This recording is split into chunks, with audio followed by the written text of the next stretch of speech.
Hello again, Gills fans. Welcome back to the latest episode of Gills in the Blood TV. It's Monday review time, and I promise I will try and keep this as short as possible as I look back on what was, quite frankly, an horrific display from the Gills at Prenton Park on Saturday as they succumbed feebly to Mickey Mellon's men by 3-0. There was talk in the week of whether Neil Harris was going to revert to the same team that had seen off Rochdale so convincingly last Saturday, or whether he was going to match up Tranmere and go with a back three. It was the same 11 that saw off the Dale just 8 days ago. So it was Glenn Morris in goal, a back four of Will Wright, Max Emart, Elkan Baggott and Ryan Law. It was Ollie Lee and Sean Williams tasked with protecting that back four. Them attacking trio in front was Jordan Green, Ben Reeves and Scott Cashkett from right to left, and it was Mika Mandron leading the line. Stuart O'Keefe, club captain, was fit enough for a place on the bench, which was a welcome boost and probably turned out to be the real only positive of the entire afternoon. Having watched a rerun of the game on iFollow, it was clear really early on that something wasn't quite right with the Gills. Everything that we'd done really well against Rochdale and against Wimbledon in the week, we just didn't do. We were passive like we were opening day. We stood off, we allowed them to play. But they didn't play a lot, and that's the biggest disappointment for me. Their best passage of play in terms of putting passes together was probably their first chance. 6 or 7 one-touch passes between themselves on the left-hand side. And it led to Kane Hemmings having a spin and his little lofted shot hit the crossbar with Glenn Morris scrambling, and luckily Ryan Law managed to get it away. But it was a sign of things to come, and unfortunately it didn't change after that. Ryan Law, who'd slipped when the initial cross had to come in, then had to make a big block from a shot from Cogley, who went on to score later on in the game. And then the first goal is disgusting from our point of view. It's our throw. There's an aimless header up in the air from Mika Mandron. It just goes up rather than towards any of our players. They punt it downfield. The lad Nevitt is in a foot race with Elkan Baggott. All Baggott has to do is show him wide, tries to pinch it, falls over, unfortunately. It's all very ungainly, and Nevitt slots it under Glenn Morris to give the home side a deserved lead.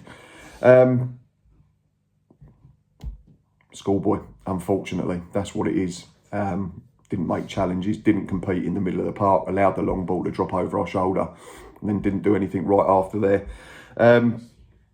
Another hopeful punt shortly after from their keeper.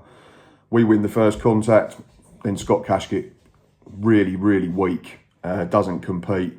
They play 1 or 2 passes and the shot's just wide of the far post. Could have been 2 or 3 at the break, and that wouldn't have flattered us. Our only shot of note was a long ball down the line that got flicked on and fell to Ben Reeves, and his snapshot on the half volley flew over the bar into the home support. But aside from that, we were blunt, flat, poor. Neil Harris did make a change at the break, tried to freshen things up, went and matched their system of 3-5-2, so it meant Jordan Green going to a right wing back. David Tatonda came on for Ryan Law and played from the other side, and Will Wright tucked in alongside Baggott and Emar. It worked for about 10-15 minutes. We got on the front foot, we played the game in their third. The most notable chance came to Jordan Green. He'd already had a couple of jinking runs, hadn't he? He got onto his right foot. It's a really good effort through a crowded area. It's the inside of the far post. I still cannot, for the life of me, having watched it a few times, work out how no one was able to tap in the rebound. Bad luck, lack of awareness, a mixture of both. Who knows? 1-1 could have made it a very different afternoon, couldn't it? It's them little things. Their fans would have got on their back. They'd have got nervous having not won any of their first 2 games in the league. Then it reverted to type. We just didn't play any football on the day, did we? Everything that we'd done quickly against Rochdale and in spells against Wimbledon in the Cup, there was none of it. We just looked panicked all over the pitch. Another chance fell to Rovers. So throw in, we don't mark the player who wants the ball, who's receiving. He just lays it off into the path of a teammate. We don't close down the shot. Luckily, it's straight at Glenn Morris. Otherwise, that's another goal.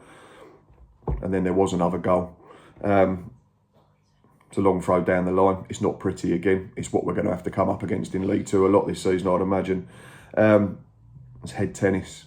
And then we all get attracted to the ball like school children. And there's vast spaces in our right back area. Kane Hemmings, I think it is, shows a little bit of composure, gets it out of his feet after controlling it. plays it into the inside left channel, and Bristow, the left wing back's arriving at pace and smashes it into the corner. Glenn Morris again's got no chance. I felt sorry for him a little bit watching the game back. That was pretty much game over. Third goal, the less we say about the better. Keeper punts it downfield. David Tatonda, if you watch the replay, jumps for the header, but he's about 4 yards behind the player that actually wins the flick on. Scott Cashkit does his duty, which I've said all season. He runs back in. He's willing to defend and track back.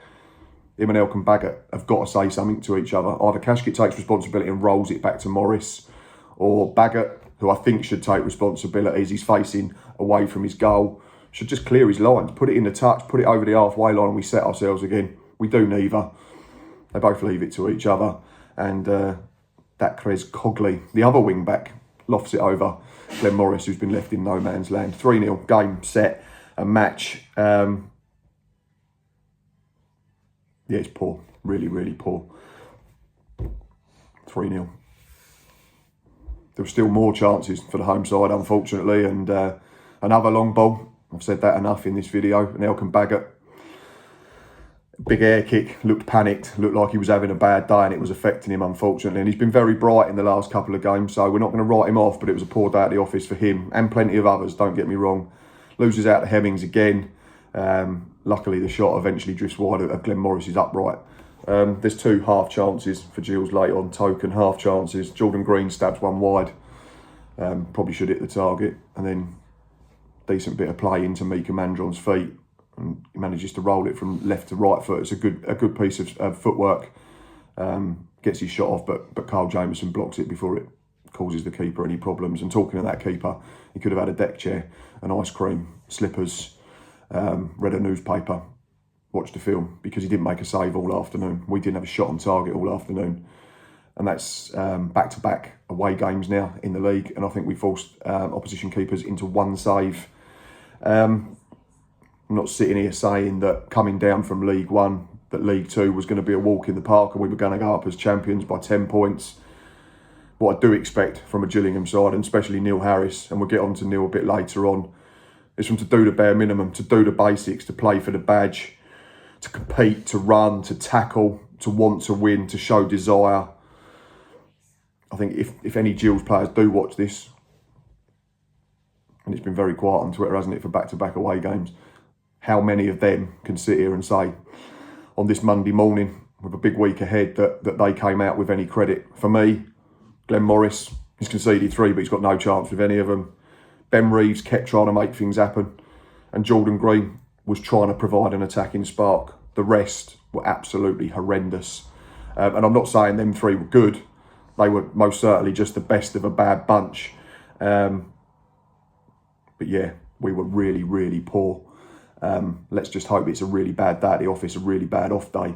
But what it does emphasise, Mr. Fisher, is that we need players in to improve the 11, to improve the bench, and we need them quickly, because, as I've already said, that's back-to-back away fixtures, 180 minutes, 1 save from opposition keeper. Should have scored more against Rochdale, I get that. But we need to be better defensively as well. We definitely need another centre-half. I'm hoping and praying, I've been saying the name for weeks now, Aaron Pierre. But we need something to come in and freshen us up, don't we, for what is a big week, because we've got 2 home games. We take 4 points from them, then things look a lot better. But it means we're going to have to be a lot better than we have been this past Saturday, because that was, quite frankly, not acceptable. In terms of Tranmere's best player, and I will call this Rovers royalty, there were plenty of candidates. You had both wing-backs that scored the goals, were very good, caused us problems all afternoon. We didn't know whether to stick or twist. We did neither. They kept getting in behind, they kept getting into good areas, and the fact that they've scored 2 of the 3 goals tells you all you need to know about their performance and also our performance. They controlled the game in terms of dictating the pace in the middle of the park. They weren't tested defensively. But for me, best player on the day from a home point of view was Kane Hemmings. Max Emar, Elkan Baggott couldn't handle him first half. Kept flicking it on, kept holding it up, kept bringing others into play. He's unlucky with that little chip that hits the bar early on. Second half, he's involved in the clinch of the second goal, isn't he? Good control, awareness to see the run on the left. Puts it on a plate at exactly the right pace. He played 90 minutes. He was a focal point all afternoon. He was strong. He bullied our defenders. Like I say, link play all the time. Nearly 70% pass completion. There was another key pass as well as the assist. So for me, Tranmere Rovers man of the match on the day was their centre forward, Kane Hemmings. In terms of the Gills man of the match, very slim pickings. Going to be slightly different. I'm going to say Neil Harris, because you can coach all week and you can set teams up in terms of their shape and their systems, but you have to trust your players to go out at 3 o'clock or 7:45 on a Saturday or a Tuesday. And once they cross that white line, it's their responsibility. Barely any of our players showed any responsibility or any type of cojones throughout the 90 minutes. Neil Harris was quite right when he came out after the game. There wasn't a lot coming out on social media and said sorry to those fans that had travelled, and I do feel sorry for them. It's a long way to go, especially in that heat. We were awful, we were abject, we were pathetic, and Neil Harris has said so, and that's great. We want to see that. We don't want to hear that all the time because it means we're not playing well, but we don't want a manager that comes out and says, oh, it was the referee's fault or the pitch or the conditions or the heat or the grass. Say it how it is. We've all watched it. We were rubbish, and we can't make any bones about that. So for me, I appreciated Neil Harris's honesty, and he said that he'll try his damnedest to make sure that it doesn't happen again, and we can only hope that we get a reaction on Tuesday and Saturday. So yeah, man of the match for me, slightly different this week, the gaffer. In terms of player ratings, it's not great. We'll go with the starting 11 and then we'll look at the substitutes. I've gone from back to front. Glenn Morris in goal. He's not had a chance with either of the goals, but he's conceded 3. He's on the end of a hiding, 5.5. Will Wright, 5. Looked all at sea all afternoon.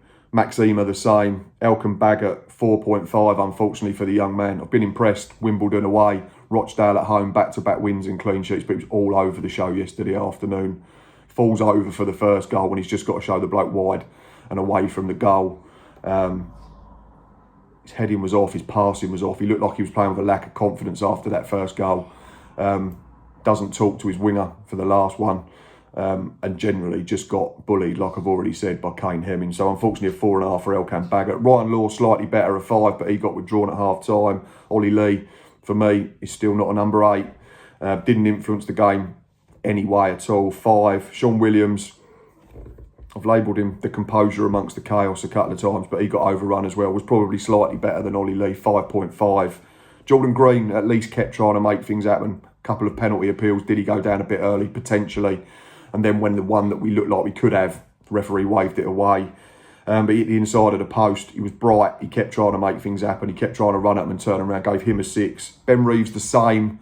He was the only person that had a shot first half, I think, of any note that drifted over the bar. He's involved in the Jordan Green chance second half, and he kept trying to make things happen. So he was a 6. Scott Cashkett, really, really poor, 5, unfortunately. He looked lightweight, didn't he? I mentioned that first half, he got muscled off the ball, which led to chances. Doesn't talk to his centre-back for the goal, the third one.